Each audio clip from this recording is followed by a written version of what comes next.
She's been a fierce performer since her days with Destiny's Child. Now Michelle Williams is going back to her roots in gospel with the upcoming release of her new album, Journey to Freedom.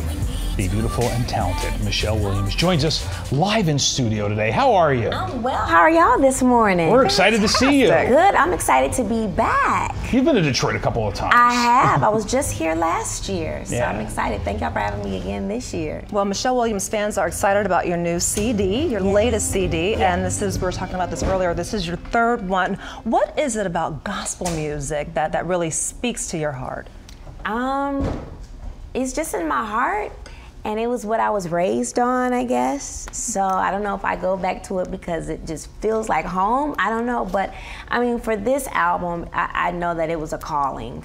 So I had to do it, and I'm so glad that I made the choice. Boy, when you think about when you first started in music, you think back to the Destiny's Child days and now, do you love the fact that you're able to, and I ask this question a lot to great artists, but you're able to communicate with your fans way more than you could even 10 years ago. Oh, absolutely. As soon as I looked at the back of the CD, I'm like, all right, Facebook, Twitter, and Instagram. Absolutely. We know where to find you. But yeah, I mean, gone are the days of being Michael Jackson mysterious and Prince mysterious. I mean, you have to engage, and I noticed that when I saw Prince on Arsenio one night, I was like, you have to engage, you know. These fans and consumers are smarter now.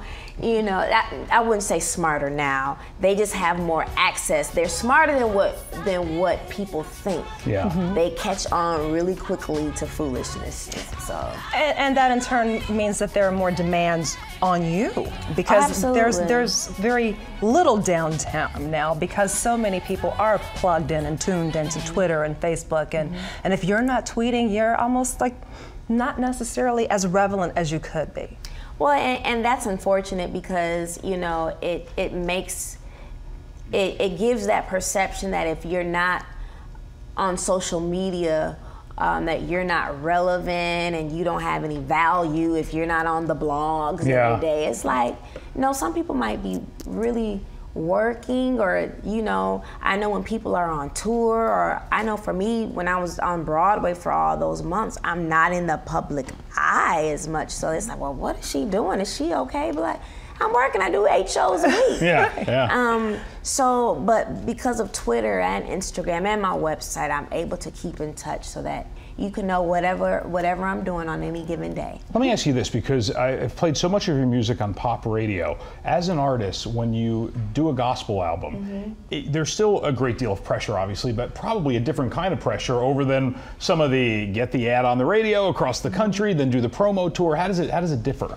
Well, it's still kind of the same way, and because where I come from in the pop and mainstream world, those fans expect the same type of layout that they've seen before.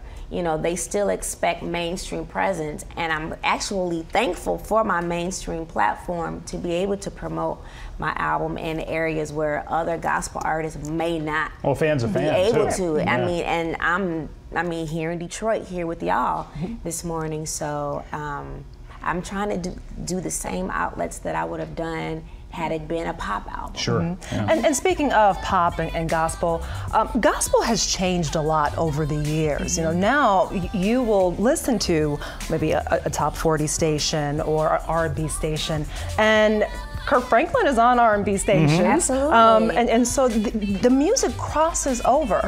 So that has to be a great thing. I think if it's inspirational, I want to say if it's relevant to what the station plays, I think you should just play it regardless of what style or genre it is. You know, I have a song called Believe in Me that I think, you know, could be on the same station that you play Rascal Flatts. Sure. Yeah. You know what I mean? So you know, it just depends. I do music, and I don't never, well, what is gospel music supposed to sound like?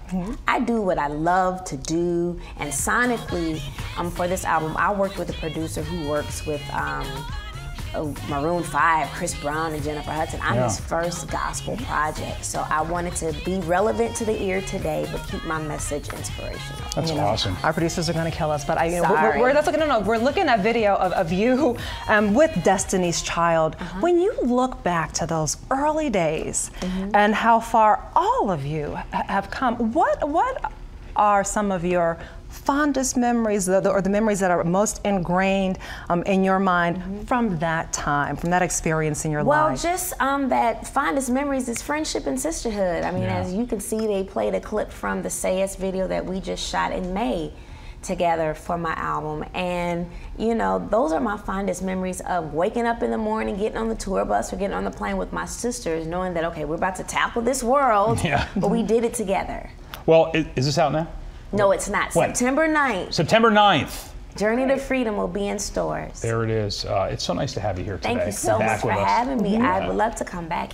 Sounds good. Open invitation. Absolutely. Right. We'll be back. We'll be back. I know.